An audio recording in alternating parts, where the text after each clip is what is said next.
ഒരു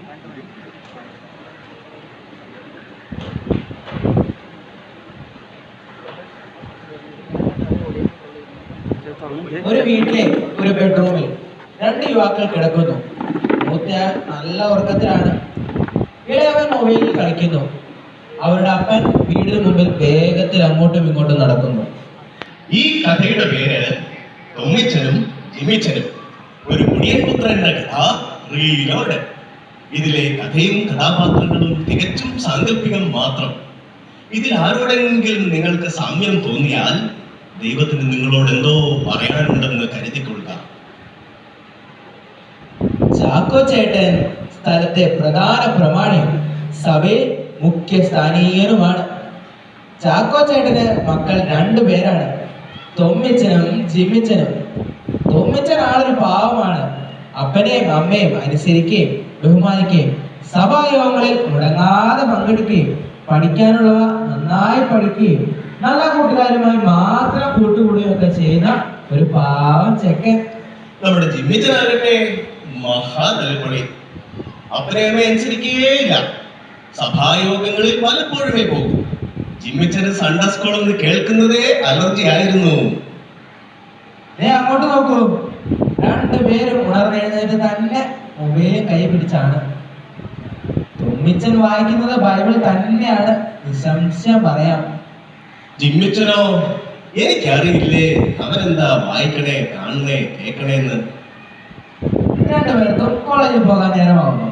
തൊമ്മിച്ചൻ രാവിലെ എഴുന്നേറ്റ് കുളിച്ച് ഫ്രഷായി ബ്രേക്ക്ഫാസ്റ്റ് ഒക്കെ കഴിച്ച് അങ്ങനെ ഇരുന്നപ്പോ ചെറു ബൈക്കിലെത്തി ഹോൺ അടിച്ചു. തൊമ്മിച്ചൻ വേഗം ജെറിയോടൊപ്പം കോളേജിലേക്ക് പോയി. ജിമ്മിച്ചനോ? അവൻ അവിടെ നനഞ്ഞിട്ടില്ല. ആ കട്ടിൽ അവിടെ ഉള്ളിടത്തോളം കാലം അവൻ ആദ്യമേ തന്നെ ഉണ്ടാവും.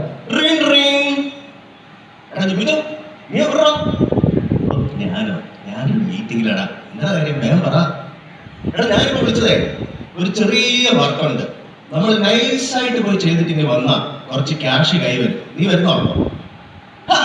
ക്യാഷ് കിട്ടുന്ന എന്ത് പരിപാടിക്ക് ഞാൻ എപ്പ എവിടെയെന്ന് മാത്രം പറഞ്ഞാൽ മതി. ഈ ജിമ്മിച്ചൻ റെഡി.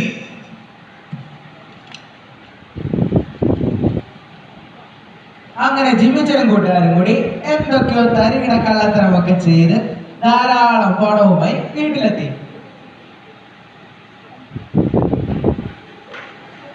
പൈസ കയ്യിൽ വന്നാൽ ജിമ്മിച്ചനും കൂട്ടുകാർക്കൊക്കെ പിന്നെ എന്താ പരിപാടി എന്ന് നമുക്ക് അറിയാലോ.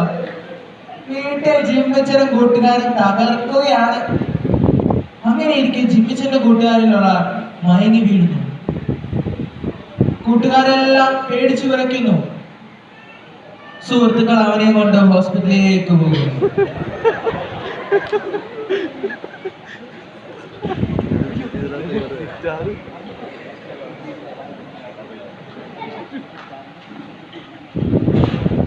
രാവിലത്തെ അധ്വാനമൊക്കെ കഴിഞ്ഞ് ചാക്കോ ചേട്ടൻ പത്രം വായിക്കുകയായിരുന്നു.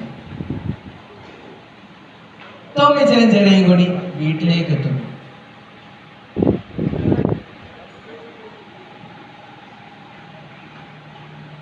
ജിമ്മിച്ചൻ തല കുറിച്ച് ദുഃഖത്തോടെ കയറി വന്നു. ഓ, നമ്മുടെ ജോസൂട്ടിയുടെ കാര്യം ഒന്നും പറയാറായിട്ടില്ലെന്നാണ് ഡോക്ടർ പറഞ്ഞത്. കുടിച്ചും വലിച്ചും ഓരോന്ന് കുത്തിവെച്ചും കരളെല്ലാം പോയിരിക്കുക. അത് കേട്ട ചാക്കോ ചേട്ടൻ മക്കളുടെ അരികിലേക്ക് നീങ്ങിയിരിക്കുന്നു. ദൈവത്തിന് കഴിയാത്തതൊന്നുമില്ല ജിമ്മിച്ച. ഞാൻ അവനെ, നിന്നെയും എന്റെ കൂട്ടുകാരെയും ഒക്കെ പ്രാർത്ഥനയിൽ ഓർക്കുന്നുണ്ട്. എടാ, നിനക്ക് സ്വർഗത്തെ കുറിച്ചും നരകത്തെ കുറിച്ചും ഒന്നും ഞാൻ പറഞ്ഞു തരേണ്ട കാര്യമില്ലല്ലോ. ഇതേപോലെ ഒറ്റ വീഴ്ച വന്നാൽ തീരാവുന്നതേ ഉള്ളൂ ഈ ജീവിതം. മരണത്തിനപ്പുറം ഒരു ജീവിതമുണ്ട്. ക്രിസ്തീയ കുടുംബത്തിൽ ജനിച്ചത് കൊണ്ടോ, പള്ളിയിൽ പോയത് കൊണ്ടോ, സ്നാനപ്പെട്ടത് കൊണ്ടോ, കർത്തൃമേശയിൽ നിന്ന് പങ്കെടുത്തത് കൊണ്ടോ, ട്രാക്സ് കൊടുക്കാൻ പോയത് കൊണ്ടോ, കൊയറിൽ പാടിയത് കൊണ്ടോ, എന്തിനേറെ പറയുന്നു ഒരു സഭയെ ശുശ്രൂഷ ചെയ്തത് കൊണ്ടോ, സുശേഷ വേലയിൽ സഹായിച്ചത് കൊണ്ടോ ഒന്നും നാം സ്വർഗത്തിൽ പോകില്ല. ജിമിച്ച, നരകം ഒരു യാഥാർത്ഥ്യമാണ്.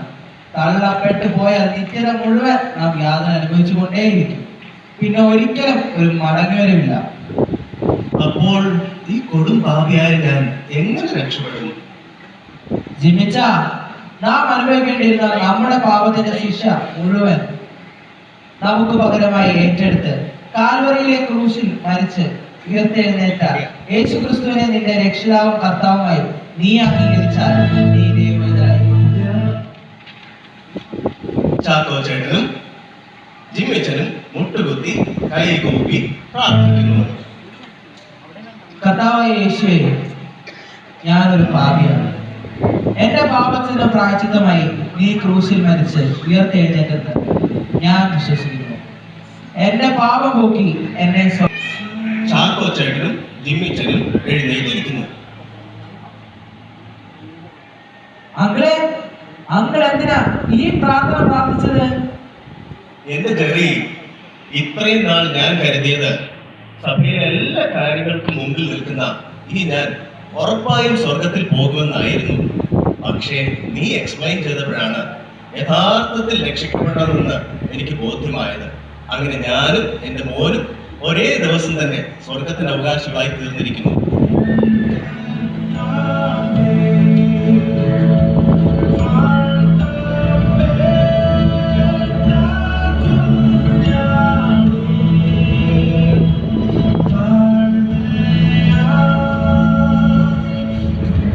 ഞങ്ങളെ ശ്രമിക്കുന്ന പ്രിയ സ്നേഹിതരെ, യേശു ക്രിസ്തുവുമായി ഒരു പേഴ്സണൽ റിലേഷൻഷിപ്പ് ഇല്ലാത്ത ആരെങ്കിലും ഇവിടെ ഉണ്ടെങ്കിൽ നിങ്ങളെ തന്നെ താഴ്ത്തി നമ്മുടെ ഈഗോ എല്ലാം മാറ്റിവെച്ച് രക്ഷിതാവിനെ സ്വീകരിക്കുക.